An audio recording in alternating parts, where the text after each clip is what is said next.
Sir sir একটা কথা বলি স্যার আমি আপনাকে রিকোয়েস্ট করছি আমার একটা আমার তো হয় একটাই যায় স্যার, বাকি ডিজাইন এগুলো স্যার সবচেয়ে বড় আতঙ্কের এবং মানে দুশ্চিন্তার। নারী ছেড়া রং কোথায় আমার মানিক সোনা, নারী ছেড়া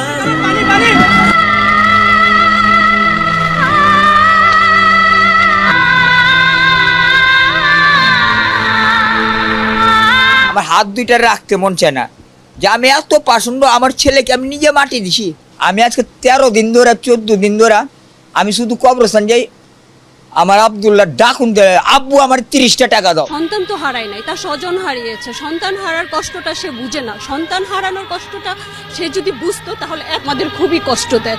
একটা ব্যান থেকে একটা বাচ্চাকে এভাবে টেনে হিসেবে ফেলে, আমরা কুকুর বিড়ালকেও এইভাবে ফেলি না। সে একটা সন্তানকে কেন, সন্তানকে আমাদের এতই নিকৃষ্ট বা এতই, আমি এই সন্তানের কষ্ট এটা আমার সবচেয়ে বেশি ব্যথা দেয়। আমি এটা নিতে পারি না যখন ব্যান থেকে এমন ভাবে টেনে হিচড়ে ফেলে দেয়, তার গোপনাঙ্গ দেখা যায়। এটা কত কষ্টের, কত অপমানজনক, এটা খুবই লজ্জার। এটা আমি আমার প্রচন্ড, এটা বুলেট আঘাতের থেকে এটা বেশি আমার গায়ে লাগে। এটা আমি নিতে পারি না, কারণ আমার তিলেটা আপনি দেখেছেন বাবা মায়ের রাখতো না, অভিশাপ আসমান কাঁপে, আপনাদের কাঁপে না, তার কাঁপে না, অভিশাপের ভয় হয় না?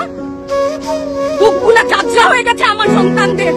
আবার বুলেট বলবেন, কি বলবেন? এগুলো অস্ত্রের মুখে দাঁড়িয়ে আছে, আমাদের পয়সায় কেনা বুলেটে আমাদের সন্তানদের আপনারা বুলেট ছুটছেন। আর কত